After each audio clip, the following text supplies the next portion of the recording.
Kung may problema ka, wag na wag mong iwasan. Harapin mo. Hayaan mo siya ang umiwas. May problema ba ang buhay mo? Huwag kang mag-alala. May advice ako. Pakinggan mo. No. Alam nyo, ganyan talaga ang buhay. Parang life.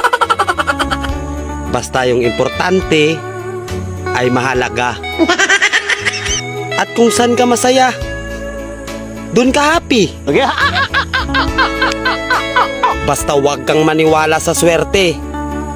Kasi malas yun. Minsan ay sometimes. Kaya matuto tayong tumanggap ng acceptance. Halimbawa, for example, ang baby ay sanggol. So kung di mo intindihin, you don't understand.